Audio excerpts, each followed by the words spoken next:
Ода Лондон, BBC, саламатсыздарбы. Эл аралык жана спорт жаңылыктары менен таныштырып, Гүлнара Касманбетова.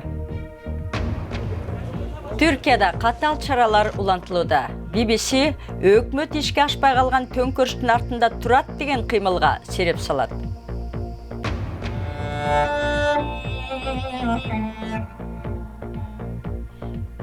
Көп кишинин өмүрүн алган ислам мамлекети делген топтун чабуулу өткөн жер курмандыктарды эскерүү жайына айланды. Адамдын сезимдерин тааный алган көз айнектер сыяктуу жаңы технологиялык табылгалар клик баяндамабызда.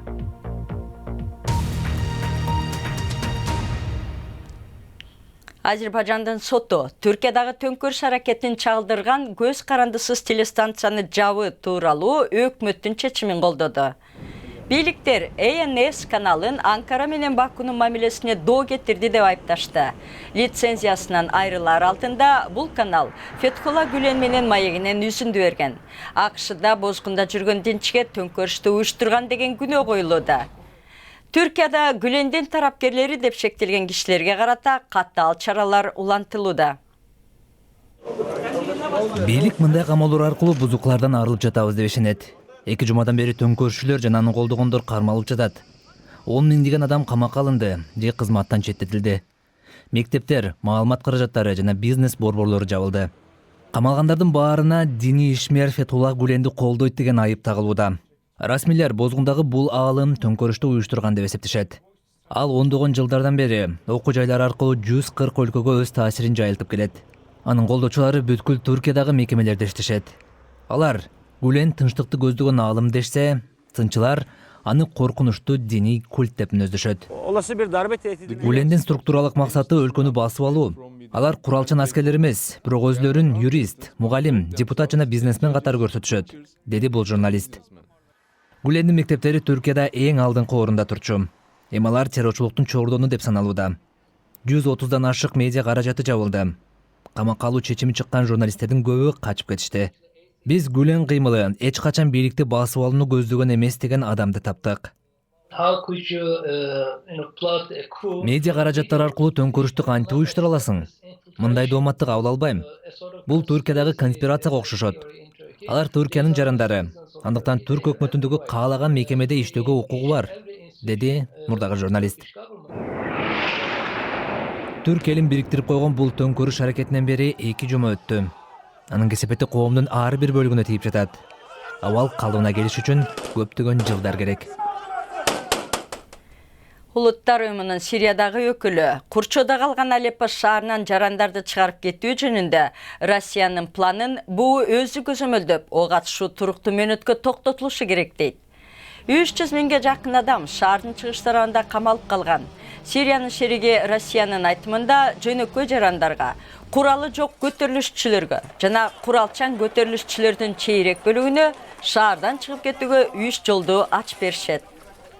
Коңшу Иракта ислам мамлекети делген топ үстүбүздөгү айда Багдадта бомба жардырып, 292 адам мерт кеткен эле.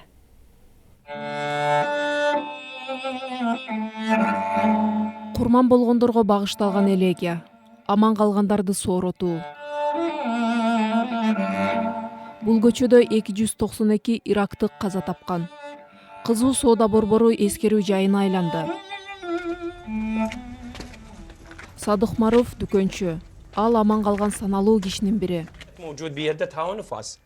Алар терезени чыгара салып секиришкен. Көбү бомбадан эмес, жардыруудан кийинки үрөй учурган өрттөн өлгөн. Өрттөн кача турган жол жок экен. Тепкичтер өрткө чулганды.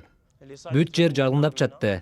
Өрттөн качкан жол болгондо элдин жарымы тирүү калмак. Көбү аман калмак.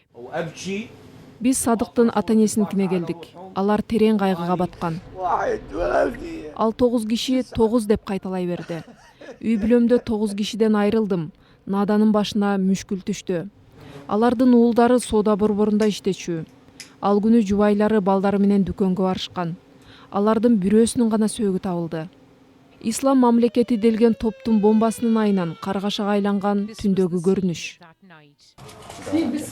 Урандынын жанында аман калган достор чогулду, шам жагышты, торт алып келишти. Бүгүн алардын бомбада каза тапкан досу Халеттин туулган күнү болмок. Сиз көрүп жаткан BBC эми күндүн башка кабарларынын тизмеги. Демократиялык партиянын президенттик талапкери Хиллари Клинтон негизги аттандашы Дональд Трамп АКШнын эмки президенти болууга жарамдуубу деген суроо салды. Аны мүнөзү жарашпайт, жана жетекчилик тажрыйбасы да жок деди ал. Дональд Трамп болсо Клинтон көбүрөөк качкын кабыл алууну сүрөп жатып, радикалдуу ислам жөнүндө сүйлөгүсү келбегени, өлкөнү башкара албасын далилдеп турат деп Твиттеринде жооп жазды. Франциянын премьер-министри Мануэль Валс өлкөдөгү мечиттердин чет өлкөдөн каржылануусуна убактылуу тыюу салуу маселесин карарын айтты. Ал ислам менен жаңы мамиле курууга чакырып, радикализмге каршы күрөшүү бүтүндөй бир муундун милдети деди. Соңку айлардагы террор чабуулдарына бөгөт кое албаган француз өкмөтүнүн дарегине сын пикирлер күчөдү. Кариб деңизиндеги Кайман аралдарынын бийликтери Зика вирусун көзөмөлдөө максатында айлана чөйрөгө генетикасы өзгөртүлгөн чиркейлерди кое беришти. Кишини чакпаган миллиондогон эркек чиркей табияттагы ургачы чиркей менен кошулганда алардын тукуму чоңойгуча эле өлүп калат. Сынчылар бул ыкма жетиштүү изилденген эмес дешиди. Роботтар кишинин жүрүм-турумун үйрөнө алабы? Аларга үйдөгү жаныбарга тамак берип кой деп тапшырса болобу? Бул жана башка технология жаңылыктары апталык клик баяндамабызда. Бул кадыресе виртуалдык көз айнек эмес. Сенсордук технология аркылуу визо көз айнеги кишинин эмоцияларын кармай алат. Инфракызыл нуру менен иштеген камера кишинин көздөрү, кашы, жаактары жана оозунун кыймылын аватарга өткөрүп турат. Аватар болсо кишинин кыймылын туурайт. Сүйүктүү каарманыңыздын аватары болуп алып, каалаган жерден ойной берсеңиз болот. Виртуалдык көз айнектин алгачкы партиясы декабрда чыгарылат. Галстук жана шляпа кийгизип койгон Джек деген робот программаланган эмес. Ал көчөдө кишинин жүрүм-турумун, коомдо өзүн кандай алып жүрүүнү үйрөнүүдө. Стэнфорд университети роботтор үчүн алгоритм иштеп чыккан. Аны роботтор дүйнөнүн ар бурчундагы коомдук нормаларга ылайыкташтыра алат. Үй жаныбарларына автоматтык түрдө тамак берип турган сервер бузулуп калса, үйдө калган итиңиз же мышыгыңыз ачка калат. Андай учурда үй жаныбарларына тамакты өзүңүз берүүгө аргасыз болосуз. Ал эми жаныбарларга тамак берүү убактысын смартфон аркылуу Petnet автоматына киргизип, анын аткарылышын көзөмөлдөп турсаңыз болот. Сурамжылоого ылайык британдыктардын 20% эмки жылы акылдуу автоматты сатып алышат. Сиздин жүктөрүңүз өз дарегине учурулуп жеткирилет дегенде Гарри Поттердин сыйкырындай сезилиши ыктымал. Бирок жакын арада жүктөр Британияда дрон менен жеткириле башташы толук ыктымал. Электрондук коммерция дөшасы Amazon бул технологияны ишке киргизүүнү көздөйт. Бир гана коопсуздук маселесин эске алуу зарыл. Себеби дрондор саатына 80 км ылдамдык менен 120 метр бийиктикте учат. Спорт. Манчестер Юнайтеддин жарым коргоочусу жана Германия курамасынын капитаны Бастиан Швайнштайгер эл аралык футболдон кетти. Немис футболчусу Манчестер Юнайтедге Жозе Мourinho тренер болуп келгенден кийин спорттон кетип отурат. 31 жаштагы Швайнштайгер травмасынан улам Юнайтеддин соңку 34 беттешинин жетүүсүнө катыша албай калган. Теннис. Дүйнөнүн биринчи ракеткасы Новак Джокович Роджер кубогунун чейрек финалына чыкты. Ал чехиялык Радек Степаникти 2 сетте утуп алды. Быйылкы Уимблдон финалисти Милош Раунич да америкалык Джаред Дональдсонду жеңип кийинки турга өттү. Олимпиадага орус командасы толук катыша албаганы анык болуп калды. Бирок Олимп оюндарынын тизмесинде парашют менен секирүү болгондо эмне? Бул парашют менен секирүү боюнча 40-чы дүйнөлүк аскердик чемпионат. Анда Россия 14 медалды катары менен утуп алды. Мелдешке дүйнөнүн чар тарабынан келген аттаандаштар катышты. Ал эми эң соңку финалда 4000 метр бийиктиктен достук секирүүсүн жасашты.